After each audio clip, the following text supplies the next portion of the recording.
নমস্কার বন্ধুরা, স্বপ্নাস কুকিং চ্যানেলে আপনাদের সবাইকে স্বাগত। আমার আজকের রেসিপি চিংড়ি মাছ দিয়ে পাট শাকের ঝোল শাক। অনেকে কিন্তু এই পাট শাকটা কীভাবে তৈরি করতে হয় জানেন না, বিশেষত এই সময়টাতে কিন্তু এই পাট শাকটা বাজারেতে দেখতে পাওয়া যায়। আপনারা আমার রেসিপি ফলো করে অবশ্যই এই শাকটা করে নিন, দেখবেন খেতে ভীষণ ভালো লাগবে। তাহলে চলুন দেখে নেওয়া যাক আমার আজকের রেসিপি।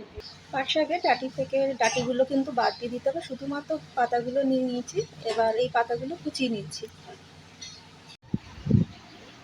পাট শাকটা কেটে নিলাম। চিংড়ি মাছটা ভালো করে পরিষ্কার করে ধুয়ে নিয়ে নুন আর হলুদ দিয়ে মাখিয়ে নিয়েছি। কড়াইতে সর্ষের তেল গরম করে এবার চিংড়ি মাছটা ভেজে নিচ্ছি।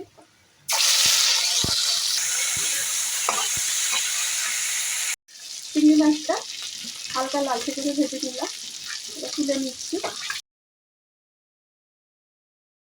মাছটা ভেজে নেওয়ার পরে যে তেলটা রয়ে গেছে তাতে 2টো শুকনো লঙ্কা আর 1 চামচ কালো জিরে দিয়ে ফোড়ন দিয়ে দিচ্ছি।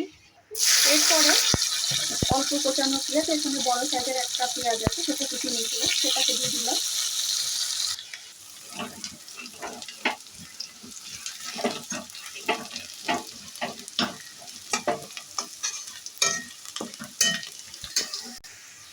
মিনিটখানি ভেজে নেওয়ার পরে এবার কেটে রাখা পাট শাকগুলোকে দিয়ে দিচ্ছি।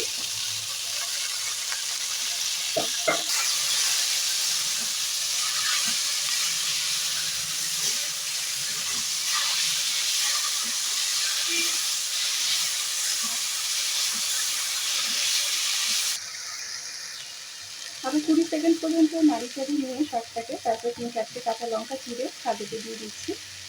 শাকেতে পরিমাণ মতো নুন দিয়ে দিলাম, আর দিয়ে দিচ্ছি সামান্য পরিমাণ হলুদ গুঁড়ো।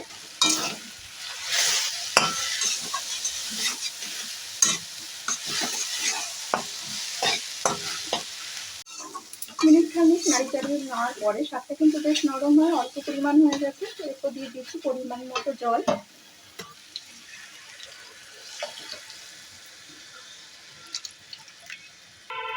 আর ভেজে রাখা চিংড়ি মাছগুলো সব দিয়ে দিলাম।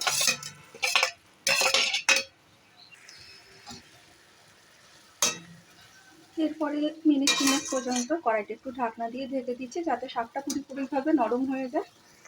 মিনিট 2 ফুটিয়ে নেওয়ার পরে এটা কিন্তু শাকটা এখানে হয়ে গেছে, শাকটা নরমও হয়ে গেছে পুরোপুরি। এবার ওভেনটা বন্ধ করে দিচ্ছি, নামিয়ে দিচ্ছি। এইভাবে চিংড়ি মাছ দিয়ে পাট শাকের ঝোল শাক আপনারা করে নিন, ভাতের সাথে খেতে কিন্তু ভীষণ ভালো লাগে। যদি আমার আজকের এই রেসিপিটা আপনাদের ভালো লেগে থাকে তাহলে অবশ্যই একটা লাইক, কমেন্ট আর শেয়ার করবেন। আর নতুন নতুন ভিডিও পেতে আমার চ্যানেলটা সাবস্ক্রাইব করার অনুরোধ রইল।